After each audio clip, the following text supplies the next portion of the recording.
അവസാന റൗണ്ടിലേക്ക് എത്തിയിരിക്കുകയാണ് യുദ്ധം.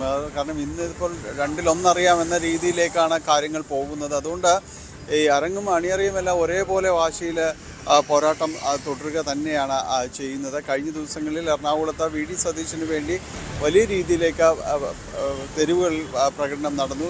ജില്ലയിൽ മാത്രമല്ല സംസ്ഥാനത്തിൻ്റെ വിവിധ ഭാഗങ്ങളിലെല്ലാം തന്നെ ഈ രീതിയിലുള്ള പ്രകടനങ്ങൾ തുടരുകയും ചെയ്യുന്നുണ്ട്. ഒരു ഭാഗത്ത് പോസ്റ്റർ യുദ്ധം, അതോടൊപ്പം തന്നെ സമൂഹ മാധ്യമങ്ങളിലെ പോസ്റ്റ്, ഇത് ആരും ഒട്ടും കുറയ്ക്കുന്നില്ല എന്നുള്ളതാണ്. ഒരുപക്ഷെ വി ഡി സതീശന് വേണ്ടിയായിരിക്കും തെരുവുകളിൽ കൂടുതൽ പ്രകടനങ്ങൾ ഒരു പ്രത്യക്ഷമായിട്ട് നടക്കുകയും ചെയ്തത്. ഇന്നലെ വി ഡി സതീശൻ തന്നെ അത് അദ്ദേഹത്തിൻ്റെ ഫേസ്ബുക്ക് പോസ്റ്റിലൂടെ പറയുന്നു, ഇതിൽ ഇനി ഇതുപോലെ പ്രകടനങ്ങളിലേക്ക് ആരും മുതിരരുത്. കാരണം വലിയൊരു വിജയം കോൺഗ്രസ് സംസ്ഥാനത്ത് നേടി, അതിൻ്റെ ഒരു മഹിമ കെടുത്തുന്ന രീതിയിലാണ് ഇപ്പോൾ നടക്കുന്ന കാര്യങ്ങൾ. അതിലേക്ക് ആരും തന്നെ തിരിയരുത്, ആർക്കു വേണ്ടിയും പ്രകടനങ്ങൾ നടത്തരുത് എന്നതെല്ലാം തന്നെ അദ്ദേഹം ആഹ്വാനം ചെയ്തിരുന്നു. പക്ഷേ കാര്യമുണ്ടായില്ല. വൈകുന്നേരം പലയിടങ്ങളിലും തന്നെ ഇതുമായി ബന്ധപ്പെട്ടുകൊണ്ട് വി ഡി സതീശന് വേണ്ടി പ്രകടനങ്ങൾ നടന്നു. ഫ്ലെക്സുകൾ ഉയരുന്നു, ബാനറുകൾ ഉയരുന്നു. ആ രീതിയിലേക്കെല്ലാം തന്നെ പോകുമ്പോൾ മറുഭാഗത്തും ഇത് തന്നെയാണ് സംഭവിക്കുന്നത്. കെ.സി. വേണുഗോപാലിന് വേണ്ടി, രമേശ് ചെന്നിത്തലയ്ക്ക് വേണ്ടിയും എല്ലാം തന്നെയും ഫ്ലെക്സുകളും ബാനറുകളും ഉയരുന്നുണ്ട്.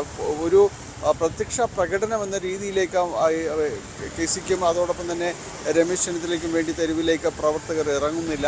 അത് വി ഡി സതീശന് വേണ്ടിയാണ് കൂടുതലും വരികയും ചെയ്യുന്നത്. എന്തായാലും ഇതെല്ലാം ഈ മൂന്ന് പേരുടെയും പോരാട്ടം ഒരു അവസാന റൗണ്ടിലേക്ക് എത്തുമ്പോൾ ഇന്നും ഇതെല്ലാം തന്നെ സംഭവിക്കാനുള്ളൊരു സാധ്യത വളരെ കൂടുതലായിട്ടുണ്ട്.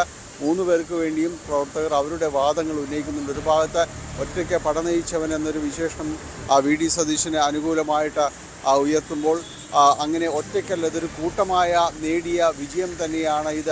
അതിൽ ഒരാൾക്ക് ഒരു പങ്ക് അവകാശപ്പെടാൻ, വലിയ പങ്ക് അവകാശപ്പെടാനില്ല, എല്ലാവർക്കും ഇതിൻ്റെ ഉത്തരവാദിത്തങ്ങൾ ഉണ്ട് എന്നതെല്ലാം തന്നെ കെ.സി. പക്ഷോ അതോടൊപ്പം തന്നെ രമേശ് ചെന്നിത്തല വിഭാഗവും എല്ലാം തന്നെ ഉയർത്തി കാണിക്കുന്നുണ്ട്. ആ രീതിയിൽ തന്നെയാണ് പൊതുവിലുള്ള ഈ ബാനറുകളുടെയും അതോടൊപ്പം തന്നെയുള്ള ഈ കട്ടൗട്ടുകളുടെ എല്ലാം തന്നെയും ഒരു പൊതു സ്വഭാവം എന്ന് പറയുന്നത്. ഏതായാലും ഇതിൻ്റെ ഒരു ഫൈനൽ റൗണ്ടാണ്. ഇതൊരു അന്തിമ തീരുമാനം ഇന്നുണ്ടാകുമെന്നാണ് പൊതുവിലും പ്രതീക്ഷിക്കപ്പെടുന്നത്.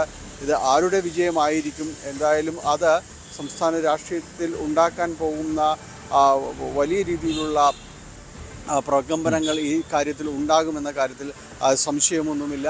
അതും നമുക്ക് ഒരുപക്ഷെ തെരുവിൽ തന്നെയായിരിക്കും അതും കാണേണ്ടി വരിക. റൈറ്റ്, ഡാനി ഇപ്പോഴാണ് കൊച്ചിയിൽ നിന്ന്.